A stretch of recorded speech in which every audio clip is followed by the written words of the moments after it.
చెప్పి చేసిన దానికి కేసులు పెట్టాం. అవి కూడా పెట్టద్దంటే చెప్పండి మరి నేను అది చెప్పలే, నేను అవేవి చెప్పలేదు.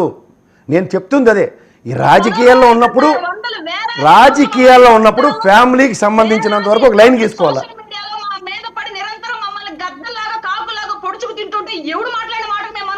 మాకు అదే పరిస్థితి ఉందమ్మా, నేనే అతిథిని కదా, నాకు అదే పరిస్థితి ఉంది.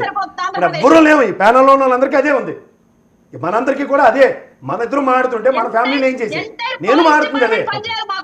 సోషల్ మీడియా కేసుల కోసం ఎంటైర్ డిపార్ట్మెంట్ పనిచేయాలి. మొత్తం అన్ని కేసులు పక్కకు వదిలేసి సివిల్ క్రిమినల్ మొత్తం అన్ని మొత్తం వదిలేసి ఓన్లీ దీని మీద కూర్చోవాలి. ఎంటైర్ అంత చండాలం చేసింది వైసీపీ వ్యవస్థ ఆంధ్రప్రదేశ్ లో. మేము నిరంతరం బాధితులు, మేము రోజు 100 మంది మేము బాధితులమ్మా, కానీ దాని అర్థం అది కాదు కదా. మీరు పోలీస్ వ్యవస్థకి ఇదే టాస్క్ ఇస్తే ఏం చేయాలి? ఎక్కడ కాపాడుకోవాల్సి వచ్చింది మేము. ఇప్పుడు అందరూ బాధితులమే, పోలీస్ వ్యవస్థకి మీరు ఈ టాస్క్ ఇస్తారంటే మేము ఏం చేయాలి దానికి? రైట్, అసలు అవ్వదు, పోలీస్ వ్యవస్థ సరిపోదు, మనకి ఏపీలో ఉన్న ఫోర్స్ సరిపోదు. ఈ వైసీపీ పెట్టే కామెంట్లకి వాటికి కేసులు పెట్టాలంటే. Okay Lakshman respond. Voice mute లో ఉంది,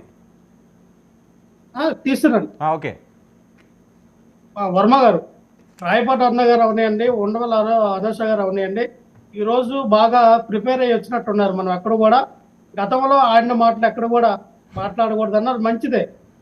ఇదే ఇలాగా కంటిన్యూ అవ్వాలి. మేము అనేది ఏంటంటే ఎవరి ఫ్యామిలీ, ఇక్కడ మనం రాజకీయాల్లో ఉన్నాం రండి, మీరు అనవసరం మీరు నన్ను అనంటే నేను మిమ్మల్ని అంటాను.